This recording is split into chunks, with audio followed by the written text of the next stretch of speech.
ಬಸ್ಸಲ್ರು ನಮಸ್ಕಾರಗಳು. Welcome back to my YouTube channel ಅಂತ ಹೇಳ್ತಾ ಇವತ್ತಿನ ಟಾಪಿಕ್ ಏನಪ್ಪ ಅಂತ ಹೇಳಿದ್ರೆ ನಮ್ಮ T20ಯ ಕ್ಯಾಪ್ಟನ್, ನಮ್ಮ ಇಂಡಿಯಾದ T20ಯನ್ನು ಟೀಮ್ನ ಲೀಡ್ ಮಾಡ್ತಿರುವಂಥ ಸೂರ್ಯಕುಮಾರ್ ಯಾದವ್ ಅವರ ಯಾವ ರೀತಿ ಕೆರಿಯರ್ ಇದೆ ಅಂದರೆ ಸ್ಟಾರ್ಟಿಂಗ್ ಆಫ್ ದ ಸೀಸನ್ ನನ್ನ ಪ್ರಕಾರ ಒಂದು 3 ರಿಂದ 4 ವರ್ಷದಲ್ಲಿ ಯಾವ ರೀತಿ ಪೀಕಲ್ಲಿದೆ ಅವ್ರ ಫಾರ್ಮು, ಅದೇ ರೀತಿಯಾಗಿ T20ಲಿ ಯಾವ ರೀತಿ ಅವರು ತಮ್ಮ ಅಗ್ರಸ್ಥಾನವನ್ನು, ಅದೇ ರೀತಿ ಕ್ಯಾಪ್ಟನ್ಸಿನ ಯಾವ ರೀತಿ ನಮ್ಮ ಇಂಡಿಯನ್ ಟೀಮಿಂದ ತೆಗೆದುಕೊಂಡಿದ್ದಾರೆ ಅನ್ನೋದನ್ನು ನಿಮಗೆ ಈ ವಿಡಿಯೋ ತಿಳಿಸ್ಕೊಡ್ತೇನೆ. ಮತ್ತು ಅವರ ಡೆಬ್ಯೂ ಯಾವ ರೀತಿ ಆಗೋದು, ಅದೇ ರೀತಿಯಾಗಿ ಇವಾಗ ಕ್ಯಾಪ್ಟನ್ ಆಗಿ ಮೂವ್ ಅನ್ನು ಆಗ್ತಾ ಇದ್ದಾರೆ ನಮ್ಮ ಇಂಡಿಯನ್ ಟೀಮ್ದು, ಯಾವ ರೀತಿ ಅವರ ಜರ್ನಿ ಇದೆ ಅನ್ನೋದನ್ನು ನಾನು ನಿಮಗೆ ಈ ವಿಡಿಯೋ ತಿಳಿಸ್ಕೊಡ್ತೇನೆ ಸಂಪೂರ್ಣವಾಗಿ.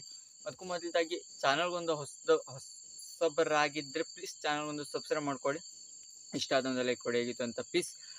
ಸೂರ್ಯಕುಮಾರ್ ಯಾದವ್ ಅವರ ಟಾಪಿಕ್ ಏನಪ್ಪ ಅಂತ ಹೇಳಿದರೆ, ಅವರು 2021ರಲ್ಲಿ ಅದೇ ಇಂಗ್ಲೆಂಡ್ ಜೊತೆ ಡೆಬ್ಯೂ ಮಾಡಿರುವಂಥ ಸೂರ್ಯಕುಮಾರ್ ಯಾದವ್ ಅವರು ವಿರಾಟ್ ಕೊಹ್ಲಿ ಅವರ ಕ್ಯಾಪ್ಟನ್ಸಿಲಿ, ಅದು ಕೂಡ ಇಂಡಿಯಾದಲ್ಲಿ, ಅದು ಅಹಮದಾಬಾದ್ ಗುಜರಾತ್ನ ಮೊದಲ ಸ್ಟೇಡಿಯಂ ಅವಾಗಷ್ಟೇ ಸ್ಟಾರ್ಟ್ ಆಗಿದ್ದು. ಅದು ಇಂಗ್ಲೆಂಡ್ ಜೊತೆನೇ ವಿರಾಟ್ ಕೊಹ್ಲಿ ಅವರ ಕ್ಯಾಪ್ಟನ್ಸಿಲಿ ಸೂರ್ಯಕುಮಾರ್ ಯಾದವ್ ಅವರು ಅವ್ರನ್ನ ಕೆರಿಯರ್ನ ಸ್ಟಾರ್ಟ್ ಮಾಡಿದ್ರು T20 ಫಾರ್ಮೆಟಲ್ಲಿ. ಅಲ್ಲಿಂದ ಅವರ ಅಂದರೆ ಲೈಫ್ ಯಾವ ರೀತಿ ಚೇಂಜ್ ಆಗಿದೆ ಅಂತ ಹೇಳಿದರೆ, ಮೊದಲ ಜೋಫರ್ ಆರ್ಚರ್ ಅವರಿಗೆ ಮೊದಲ ಬಾಲ್ T20 ಕೆರಿಯರ್ನಲ್ಲಿ starting of the first ball 6 ಹೊಡೆದಿದ್ದು, ಅದು ಕೂಡ ಮಿಸ್ಟರ್ 360 ತರುವೆ ಅಂದರೆ ಬ್ಯಾಕ್ ಅಲ್ಲಿ ವಿಕೆಟ್ ಕೀಪರ್ ತಲೆ ಮೇಲೆ ಹೊಡೆದಿದ್ದ ಆ ರೀತಿ 6. ಅದೇ ರೀತಿಯಾಗಿ ಅಲ್ಲಿಂದ ಅವರ ಒಂಥರ T20 ಫಾರ್ಮೆಟ್ ಅಲ್ಲಿ ಹಿಂದ್ಗಡೆ ಅಂತೂ ನೋಡ್ಲಿಲ್ಲ, ಎಲ್ಲ ಕಡೆ ಮುಂದೆ ಹೋಗ್ತಿರೋದು. ಆ ರೀತಿ ನಂಬರ್ 1 ಬ್ಯಾಟರ್ ಆಗಿ 1 ರಿಂದ 1.5 ವರ್ಷಗಳ ಕಾಲ ಅವರು ನಂಬರ್ 1 ಬ್ಯಾಟರ್ ಆಗಿ T20 ಫಾರ್ಮೆಟ್ ಅಲ್ಲಿ ಆಟ ಆಡ್ತಿದ್ರು. ಅದ್ರ ನೆಕ್ಸ್ಟ್ ಅಂತ ಅವ್ರಿಗೆ ಚಾನ್ಸಸ್ ಕ್ರಿಯೇಟ್ ಆಗ್ಲಿಲ್ಲ. ಅಂದ್ರೆ ನಮ್ಮ BCCI ನಿಂದ T20 ಫಾರ್ಮೆಟ್ ನ ಮ್ಯಾಚಸ್ ಗಳೇ ಆಟ ಆಡ್ಲಿಲ್ಲ, ಅಂದ್ರೆ ಶೆಡ್ಯೂಲ್ ಗಳೇ ಇರ್ಲಿಲ್ಲಾಗಿತ್ತು. ಮಧ್ಯ ODI ವರ್ಲ್ಡ್ ಕಪ್ ಇರೋದ್ರಿಂದ ಅಲ್ಲಿ ಮಧ್ಯೆ 50 ಓವರ್ಸ್ ಗಳಾಗಿತ್ತು. ಇವಾಗ ಮೇನ್ ಆಗಿ ಯಾವಾಗ ರೋಹಿತ್ ಶರ್ಮಾ ಅದೇ ರೀತಿಯಾಗಿ ಕ್ಯಾಪ್ಟನ್ಸಿನ ಬಿಟ್ಟಿದ್ರು T20 format, T20 world cup win ಆದ ತಕ್ಷಣ ಅಲ್ಲಿಂದ ಸೂರ್ಯಕುಮಾರ್, ಅದಕ್ಕೂ ಮೊದಲೇದಾಗೂ ಕೂಡ ಸೂರ್ಯಕುಮಾರ್ ಯಾದವ್ ಅವ್ರಿಗೆ ಅಲ್ಲಿ ಇಲ್ಲಿ ಚಾನ್ಸಸ್ ಕ್ರಿಯೇಟ್ ಆಗ್ತಾ ಇತ್ತು. ಹಾರ್ದಿಕ್ ಪಾಂಡ್ಯ ಅವರು ಅಥವಾ ಸೂರ್ಯಕುಮಾರ್ ಯಾದವ್ ಅವರ ನಡುವೆ ಕ್ಯಾಪ್ಟನ್ಸಿ ರೇಸ್ ಅಂತೂ ನಡೀತಾನೆ ಇತ್ತು.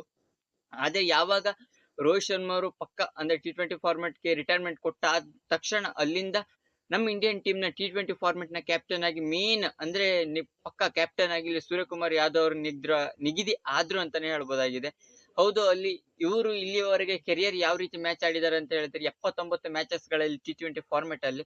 ODI ಅದೇ ರೀತಿ ಟೆಸ್ಟ್ ಮ್ಯಾಚ್ ಅಲ್ಲಿ ಆಟ ಆಡಿರೋ ಸಿಕ್ಕಾಪಟ್ಟೆ ಕಡಿಮೆ, ಅಲ್ಲೊಂದು ಇಲ್ಲೊಂದು ಮ್ಯಾಚ್ ಅಷ್ಟೇ ಬಿಟ್ರೆ. ಮೇನ್ ಆಗಿ T20 ಫಾರ್ಮೆಟ್ ಅಲ್ಲಿ ಮೇನ್ ಕನ್ಸಿಡರ್ ಆಗಿ ನಂಬರ್ 3 ಬ್ಯಾಟರ್ ಅಥವಾ ನಂಬರ್ 4 ಬ್ಯಾಟರ್ ಆಗಿ ನಮ್ಮ ಇಂಡಿಯಾ ಕನ್ಸಿಡರ್ ಮಾಡಿರೋದು. ಇವಾಗಂತೂ ನಂಬರ್ 3 ಅಲ್ಲಿ ನನ್ನ ಪ್ರಕಾರ ಆಟ ಆಡ್ತಿದ್ದಾರೆ ಕ್ಯಾಪ್ಟನ್ ಆಗಿರೋದ್ರಿಂದ. 79 ಮ್ಯಾಚ್ ಗಳನ್ನ ನಮ್ಮ T20 ಫಾರ್ಮೆಟ್ ಅಲ್ಲಿ ಆಟ ಆಡಿರುವಂತ ಸೂರ್ಯಕುಮಾರ್ ಯಾದವ್ ಅವರು 2570 ರನ್ಗಳನ್ನ ಹೊಡೆದಿದ್ದಾರೆ, ಅದು ಕೂಡ 167ರ ಸ್ಟ್ರೈಕ್ ರೇಟ್ ಅಲ್ಲಿ. 4 ಸೆಂಚುರೀಸ್ ಗಳು ಕೂಡ 50s ಅಂತೂ ನನ್ನ ಪ್ರಕಾರ 20ರ ಮೇಲೆ ಇದೆ ಅವ್ರದ್ದು 50s. ಒಂಥರ ಅಲ್ಲಿಂದ ಕಂಟಿನ್ಯೂಸ್ ಆಗಿ 50s ಅದೇ ರೀತಿಯಾಗಿ 100s ಗಳನ್ನ ಸೂರ್ಯಕುಮಾರ್ ಯಾದವ್ ಅವರು ತಮ್ಮ ಹೆಗಲಿಗೆ ಹಾಕೊಂಡು, ಅದೇ ಮೇನ್ ಏನಪ್ಪಾ ಅಂತ ಹೇಳಿದ್ರೆ ಪಿಚಸ್ ಗಳು ಮ್ಯಾಟರ್ ಆಗಲ್ಲ. ಯಾವ್ದೇ ಫಾರ್ಮೆಟ್ ಅದೇ ರೀತಿಯಾಗಿ T20ಲಿ 2021ರಲ್ಲಿ ಒಂದು ನಮ್ಮ ಇಂಡಿಯನ್ ಟೀಮ್ ಯಾವುದೇ ರೀತಿಯ ಸೆಮಿಫೈನಲ್ ಅದೇ ಫೈನಲ್ಗೆ ಹೋಗ್ಲಿಕ್ಕೆ ಆಗ್ಲಿಲ್ಲ. 2022ರಲ್ಲಂತೂ ಮೇನ್ ಇವರೇ ಸೂರ್ಯಕುಮಾರ್ ಯಾದವ್ ಅವರಿಂದನೇ ಮೇನ್ ನಮ್ಮ ಇಂಡಿಯನ್ ಟೀಮ್ ಮೂವ್ ಆನ್ ಆಗ್ತು. ನಮ್ಮ ಮಿಡ್ಲ್ ಆರ್ಡರ್ ಅಲ್ಲಿ ಮೇನ್ ಆಗಿ ಸೂರ್ಯಕುಮಾರ್ ಯಾದವ್ ಅವರೇ ತಮ್ಮ ಹೆಗಲಿಗೆ ಹಾಕೊಂಡು ನಮ್ಮ ಇಂಡಿಯನ್ ಟೀಮ್ ನ ಬ್ಯಾಟಿಂಗ್ ಲೈನ್ ನ ಬೆನ್ನೆಲುಬಾಗಿ ವಿರಾಟ್ ಕೊಹ್ಲಿ ಅದೇ ರೀತಿ ರೋಹಿತ್ ಶರ್ಮಾ ಸೀನಿಯರ್ಸ್ ಪ್ಲೇಯರ್ಸ್ ಗಳು ಏನಾದ್ರು ಪರ್ಫಾರ್ಮೆನ್ಸ್ ಅಲ್ಲಿ ವೀಕ್ ಆದಾಗ ಮೇನ್ ಆಗಿ ಸೂರ್ಯಕುಮಾರ್ ಯಾದವ್ ಅವರೇ ತಮ್ಮ ಹೆಗಲ ಮೇಲೆ ಹಾಕೊಂಡು ಆ ಗೇಮ್ ನ ಮೂವ್ ಆನ್ ಮಾಡ್ತಾ ಇದ್ರು T20 ಫಾರ್ಮೆಟ್ ನ. ಸಿಕ್ಕಾಪಟ್ಟೆ ಖುಷಿ ಆಗ್ತಿತ್ತು ಅವಾಗ ಆ ರೀತಿ ನೋಡ್ತಾ ಇರೋದು. ಅದೇ ರೀತಿಯಾಗಿ ಮೇನ್ ಆಗಿ ಕ್ಯಾಪ್ಟನ್ಸಿ ಪ್ರೆಷರ್ ಯಾವ ರೀತಿ ಇರತ್ತೆ ಅಂತ ಹೇಳಿ, ಕ್ಯಾಪ್ಟನ್ ಯಾವ ರೀತಿ ಕ್ಯಾಪ್ಟನ್ಸಿ ಮಾಡ್ತಾರೆ ಸೂರ್ಯಕುಮಾರ್ ಯಾದವ್ ಅವರು.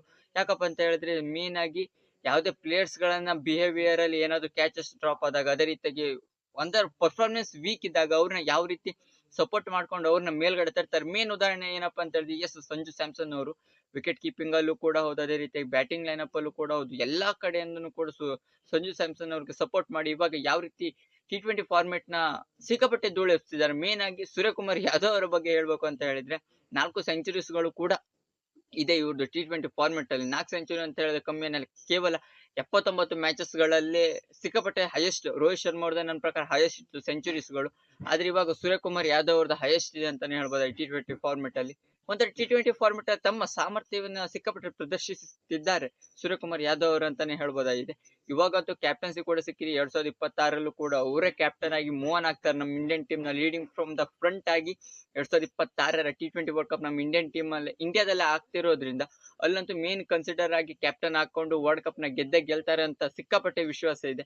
ಆ ರೀತಿನೇ ಕ್ಯಾಪ್ಟನ್ಸಿನೂ ಮಾಡ್ತಿರೋದ್ರಿಂದ ಸೂರ್ಯಕುಮಾರ್ ಯಾದವ್ ಅವ್ರ ಮೇಲೆ ಸಿಕ್ಕಾಪಟ್ಟೆ ಹೈ ಆನ್ ಕಾನ್ಫಿಡೆನ್ಸ್ ನಮ್ಮ ಇಂಡಿಯನ್ ಫ್ಯಾನ್ಸ್ ಗಳಿಗೂ ಕೂಡ ಇದೆ. ಅದೇ ರೀತಿಯಾಗಿ ಇವಾಗ ಇಂಡಿಯಾ ಅದೇ ರೀತಿಯಾಗಿ ಇಂಗ್ಲೆಂಡ್ T20 ಸರಣಿ ಕೂಡ ನಡೀತಾ ಇದೆ. ನಾಳೆಗೆ ಮತ್ತೊಂದು ಮ್ಯಾಚ್ ಇದೆ. ಸೂರ್ಯಕುಮಾರ್ ಯಾದವ್ ಅವರು ಮೊದಲ ಮ್ಯಾಚ್ ಅಂತೂ ವಿನ್ ಆಗಿದ್ದಾರೆ.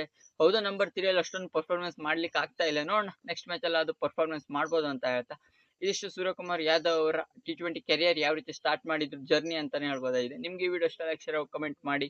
ಕ್ರಿಕೆಟ್ IPL ಹೆಚ್ಚಿನ ಇನ್ಫಾರ್ಮೇಶನ್ಗೋಸ್ಕರ ಚಾನಲ್ ಒಂದು ಸಬ್ಸ್ಕ್ರೈಬ್ ಮಾಡ್ಕೊಳ್ಳಿ ಅಂತ ಹೇಳ್ತಾ ಸಿಗೋಣ ಮುಂದಿನ ವಿಡಿಯೋದಲ್ಲಿ.